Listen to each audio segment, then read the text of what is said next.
Olá, pessoal! Então vamos dar início a mais um Dicas que a Nath curte. E a minha dica de hoje é mais voltado para um tema, para um tipo de tema de redação. Então eu coloquei aqui, ó, eu quero falar um pouquinho rapidinho com vocês para dar um direcionamento sobre temas com a preposição entre. Porque chove de aluno no meu plantão, sempre preocupado com esse tipo de tema. E aí o aluno fala, ai, né, Nath, como desenvolver redações com a preposição entre? Só existe uma estratégia possível.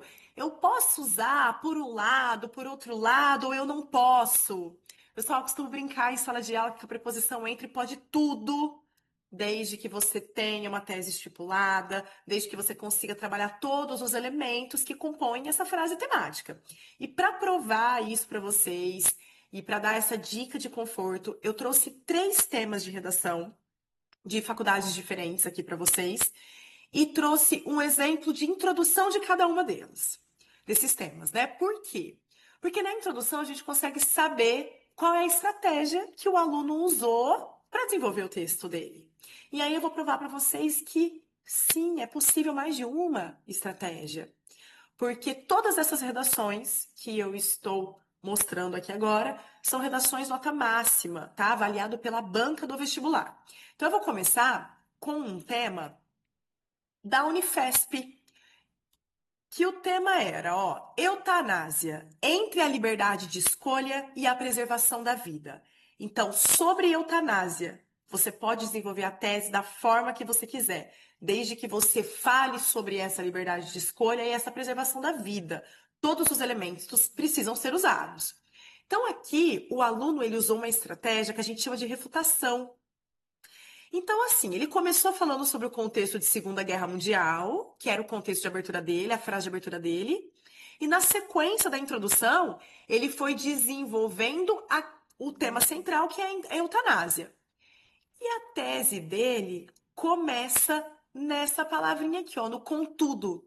Então vamos ler a tese dele, ó. Contudo, atualmente, muitos recorrem, lamentavelmente, à prática da eutanásia, um ato de suicídio assistido, negando o mais belo e importante direito de todos, a vida. Essa prática gera controvérsias. Uns alegam erroneamente ser uma escolha individual que deve ser amplamente liberada. Outros, analisando com mais cautela, condenam o ato. Assim, faz necessário analisar a questão mais profundamente.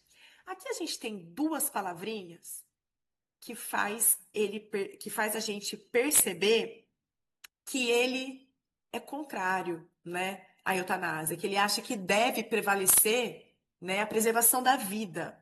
Que palavrinhas são essas? A palavrinha, lamentavelmente, aqui no começo, né, ó, contudo, atualmente muitos recorrem, lamentavelmente, à prática da eutanásia. Então, quer dizer, ele lamenta, ele não concorda com isso.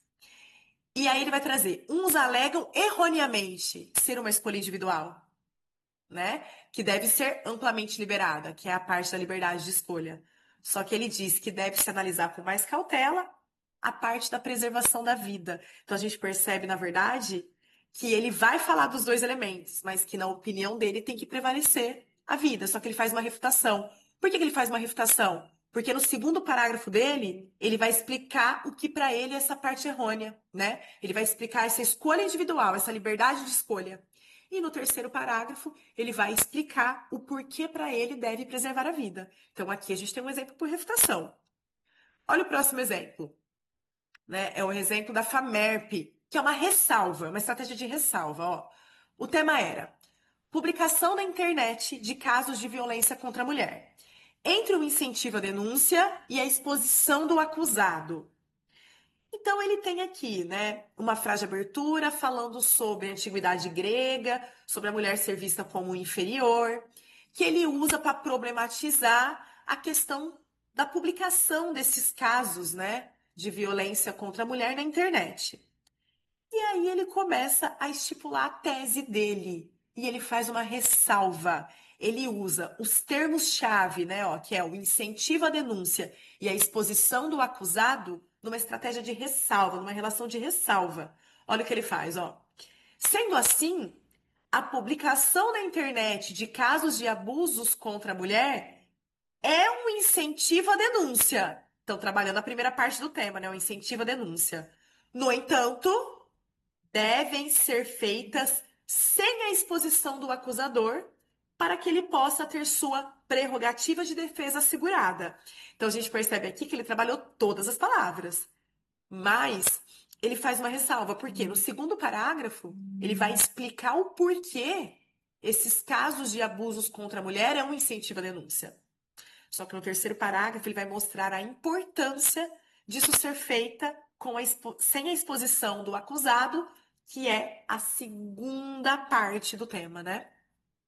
Então aqui também é possível, é uma nova estratégia. E por último, eu trouxe um tema da Santa Casa, numa estratégia que a gente chama de síntese enumerativa, ou seja, uma tese clara. Ele escolhe sobre o que ele quer falar. Só que, lógico, sem deixar de trabalhar todas as palavras-chave. Então, o tema era legado da escravidão no Brasil, entre o racismo e a democracia racial. Então, vamos dar uma olhada nessa tese. A tese começa aqui, ó. Ele começa falando de escravidão como frase de abertura e problematiza esse legado, né, da escravidão que o Brasil tem. Aí ele vai para a tese, ó. Vamos lá na tese. Tendo em vista essa situação desigual a que brancos e negros são submetidos, há discussão sobre a herança que a escravidão deixou ao Brasil. Então vamos lá, ó. Por um lado, há advogados realistas que afirmam que existe a enraização do preconceito sobre essa minoria racial. De qualquer forma, o legado da escravidão no Brasil é, sem dúvidas, o racismo, pois há a hierarquização de raças e a tentativa de branquear o negro. Então, olha lá, por mais que ele tenha falado sobre democracia racial pela visão de alguns advogados realistas, então ele mencionou a palavra-chave, mas ele é claro na tese de que, para ele, o legado é o racismo. E aí ele dá dois motivos, dois argumentos para isso: a hierarquização de raça e a tentativa de branquear o negro, que é o que ele vai desenvolver, né, nos parágrafos de desenvolvimento. No segundo parágrafo, ele vai explicar a hierarquização de raças e no terceiro parágrafo, a tentativa de branquear o negro. Então, com esse exemplo da Santa Casa, eu finalizo esse vídeo e encerro falando. Dá uma olhadinha, porque se tem a preposição entre, existe mais de uma estratégia possível. Pode tudo, só não pode deixar de trabalhar todas as palavras-chave. Até a próxima, gente. Tchau, tchau.